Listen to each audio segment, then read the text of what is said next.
Assalamualaikum warahmatullahi wabarakatuh. Bismillah walhamdulillah wal khairu wa syarru bi masyiatillah. Asyhadu an la ilaha illallah wa asyhadu anna Muhammadan abduhu wa rasuluh. Allahumma sholli ala sayyidina wa maulana Muhammadin nabi wa ala alihi wa sahbihi wa sallim.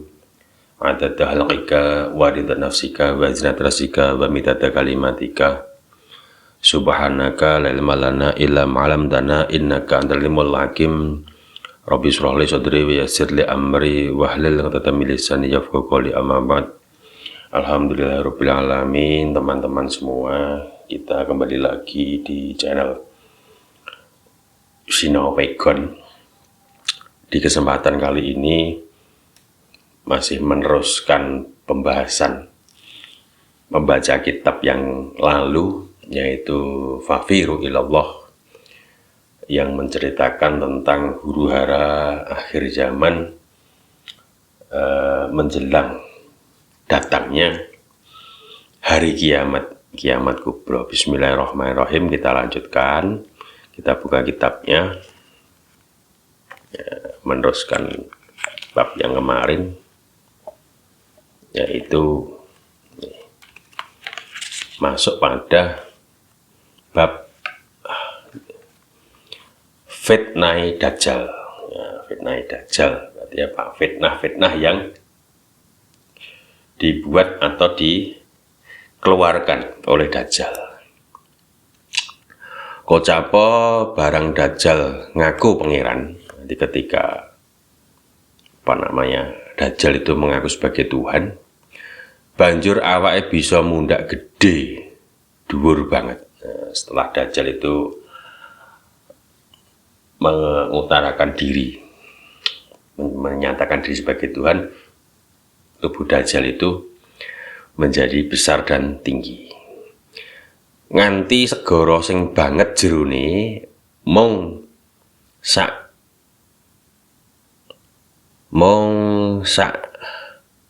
lempenge. Jadi ketika Dajjal, saking besarnya Dajjal, saking tingginya Dajjal, itu ketika Dajjal itu masuk di air laut, itu airnya itu hanya, kalau nggak salah, lempeng itu perut ini. Kalau salah nanti bisa teman-teman bisa memasukkan saran di kolom komentar. Mangkono uga tulisan kang ana ing antarane meripat lorone Dajjal banjur cetha keleng-keleng bisa kawaca sangka kadohan lan sangka cedhak. Begitu pula tulisan kafaro yang ada di jidatnya Dajjal itu semakin jelas, bisa dilihat dari jarak jauh ataupun dekat. Wong kang iman marang Allah lan nggorohake maring Dajjal padha bisa maca tulisan mau. Jadi orang-orang yang beriman kepada Allah dan mengingkari Dajjal itu bisa membaca tulisan tadi. Wah, ini berarti bahaya. Senajan mau-maune ora ahli maca lan ora bisa nulis. Jadi bahaya ya. Jadi bisa dibilang begini, bisa dikatakan begini. Indikasi bisa membaca itu Dajjal atau tidak Dajjal itu terkait dengan apa? Keimanan di dalam hati. Makanya jauh-jauh hari, agar anak turun kita besok tidak terkena fitnah Dajjal, ya kita mulai saat ini harus beriman, kan gitu. Agar apa? Secara gen, secara DNA dan RNA, secara RNA ya, itu selnya itu sel yang beriman, minimal seperti itu. Meskipun iman itu tidak dapat diwariskan, tapi setidaknya kita berikhtiar. Oke, kita lanjut. Itu tadi selingan. Dajjal nggawa swarga neraka ana ing tangane. Jadi Dajjal itu membawa surga dan neraka di tangannya. Maksudnya ini menawarkan ya, swargane Dajjal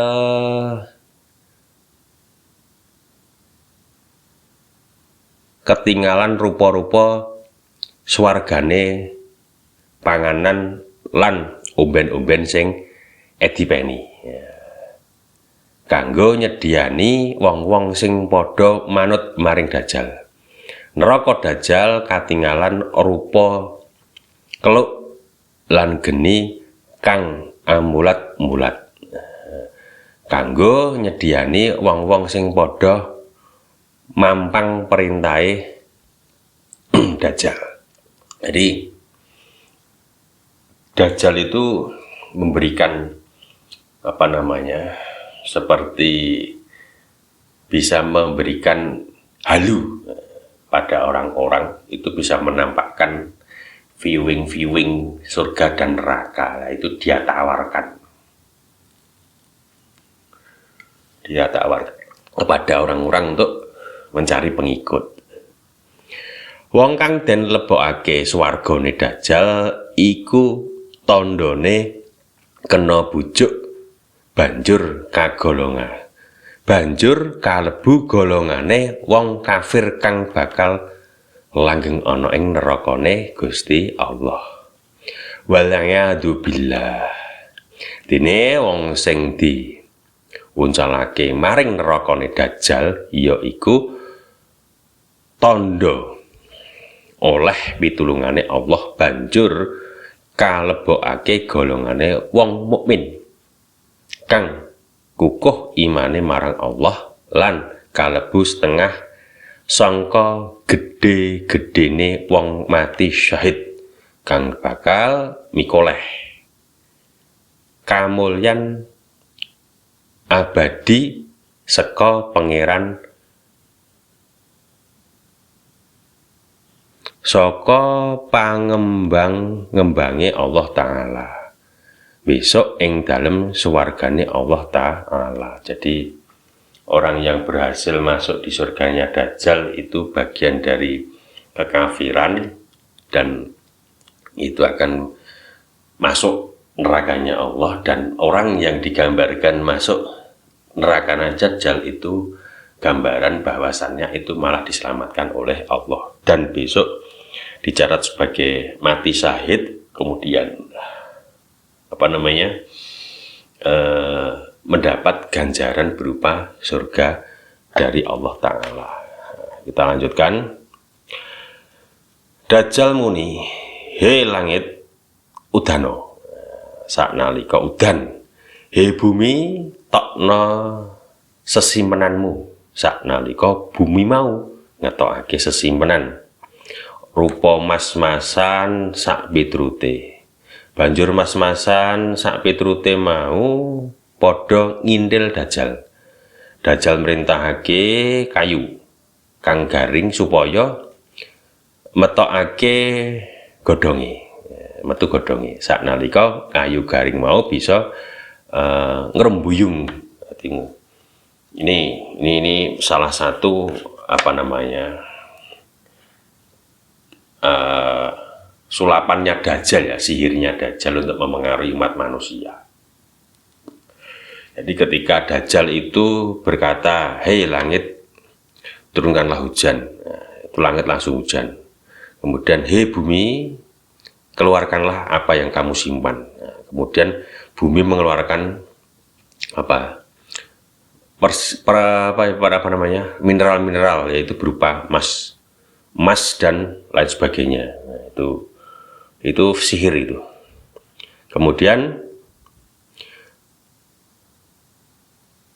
setelah emas-emasan tadi, emas perhiasan itu tadi yang dari bumi itu keluar dari bumi, kemudian itu istilahnya ngindel Dajjal, ikut serta Dajjal. Jadi mungkin dirantai, terus emasnya perhiasannya ikut atau mungkin bagaimanalah, wallahu a'lam itu. Kemudian Dajjal memerintahkan pada kayu yang kering. Nah, kemudian disuruh apa? hidup atau mengeluarkan daun. Sesaat juga kayu tadi mengeluarkan dedaunan, tapi itu semua sihir dari Dajjal, bagian dari fitnah Dajjal. Nah, kemudian kita lanjutkan. Merintahi bumi garing supaya ngetokake tetukulan. Nah, memerintahkan bumi yang kering, tanah yang kering supaya apa? Tumbuh-tumbuhan ini tumbuh. Saknalika metu tetukulan ijo, lemu-lemu. Nah, itu. Dajjal merintahake Bengawan supaya sat. Nah, Dajjal memerintahkan sungai supaya kering. Saknalika sat. Nah, jadi sungai itu kering. Merintahe kali sat supaya mili banyune. Saknalika mili banyune. Dia memerintahkan sungai yang kering supaya ada airnya. Nah, itu langsung sungai yang kering tadi keluar airnya. Dajjal kinersakake bisa ngendhek lakune srengenge nganti nglakon sedina bisa dadi pirang-pirang dina, pirang-pirang wulan. Uga bisa ngrikatake lakune srengenge nganti lakune sedina bisa dadi sak jam. Nah, jadi salah satu kemampuan sihir Dajjal yaitu apa? Dia mampu bisa memberhentikan ataupun melambatkan jalannya matahari, sehingga apa? Hari itu bisa diatur, bisa dia percepat, bisa dia perlambat. Kemudian gelising cerita, singkat cerita, apa saucape Dajjal kasembadan, apapun yang dia ucapkan oleh Dajjal itu bisa terjadi. Nanti lamun ana wong kepingin dipethukake bapak biyunge sing wis mati uga bisa dipethuki. Nah, sampai pada tataran orang yang ingin menemui orang tuanya yang sudah meninggal itu bisa, dia itu bisa. Nanging kok bapak biyunge temen ngono dudu. Jadi buka itu sejatinya bukan orang tuanya. Balik yaiku setan mendo-mendo bapak biyunge banjur ngereh-reh mengkini. Nah, itu jelmaan dari setan itu menjelma menjadi bapak ibunya yang sudah meninggal. Kemudian setan itu tadi berkata, "Hei, ngger anakku, becio sira iku ngandela lan mituruta wahe marang pangeran iki utawa Dajjal." Jadi setan tadi yang membo-membo menjadi kedua orang tuanya itu menyuruh pada anaknya itu agar anaknya tadi ikut perintahnya Tuhan Dajjal itu tadi. Ya, ceritanya begitu. Supaya urip ira ora kesurang-surang, jadi supaya hidupmu itu tidak terbengkelai, tidak susah gitu aja lah.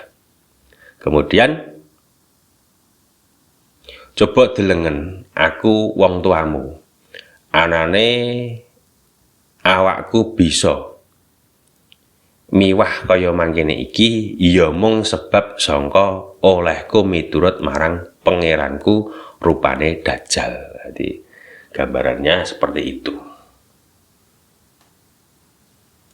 Gambarannya bahwasannya orang tua tadi bisa hidup seperti itu karena apa? Ya karena dia mengikuti Dajjal, mengabdi pada Dajjal.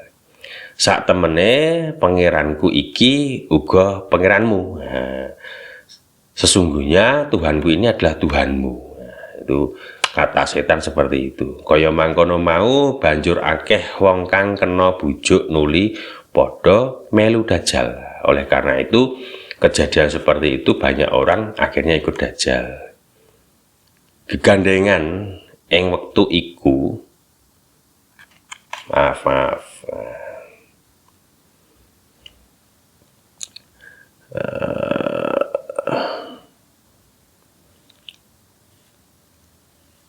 gegandengan ing wektu iku panguripane wong mukmin banget rekasane.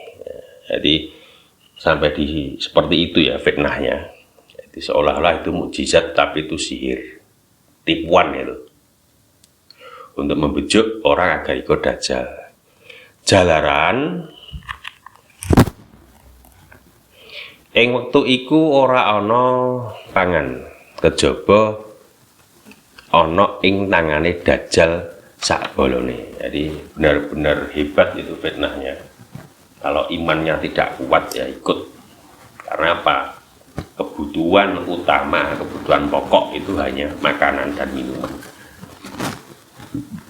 Nah, itu kalau imannya tidak kuat ya pasti ikut dajjal. Karena yang menguasai makanan dan minuman itu hanya dajjal dan bala tentaranya. Sesimpenane wong mukmin rupa-rupa mas-masan sak piturute uga akeh sing ilang musna sebab kena sihire dajjal. Banjur sesimpenan mau padha melu dajjal. Jadi seluruh harta orang muslim termasuk perhiasan emas itu semuanya hilang karena sihir dajjal diambil oleh dajjal. Ana ing zamane dajjal syaiton padha kumpul menungso. Jadi setan-setan itu minal jinnati wanas mungkin ya itu banyak yang bergaul dengan manusia. Entah tidak tahu mungkin antara minal jinnati wanas dan setan-setan itu tidak ada. Besok itu tidak ada bedanya. Kalau dibayangkan itu sungguh mengerikan. Kita lanjut. Tegese setan-setan podo mindo-mindo. Jadi setan banyak yang menyerupai manusia. Ono sing mindo-mindo wong tuane, ada yang menjelma jadi orang tuanya, atau apa gawe sing wis ana dhuwur akeh anaknya yang utawa mindo-mindo kaya mindo-mindo utawa mindo-mindo kiyaine. Menjelma menjadi gurunya utawa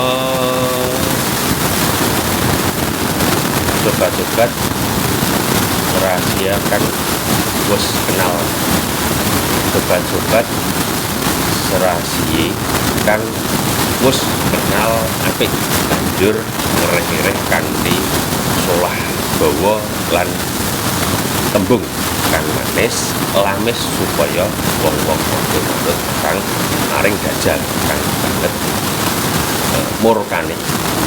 Bagaimana caranya orang-orang itu dicucukkan setan-setan orang tuanya mendengarkan neneknya teman-temannya yang baik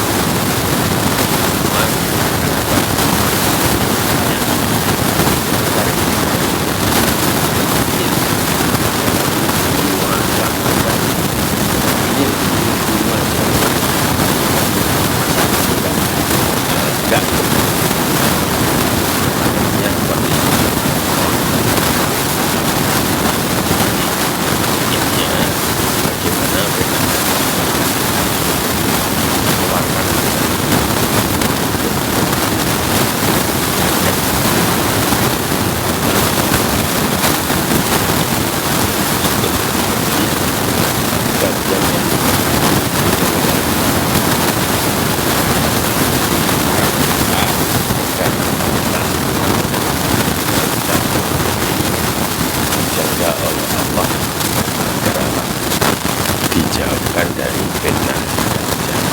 Ketika tahiyat akhir doa sebelum salam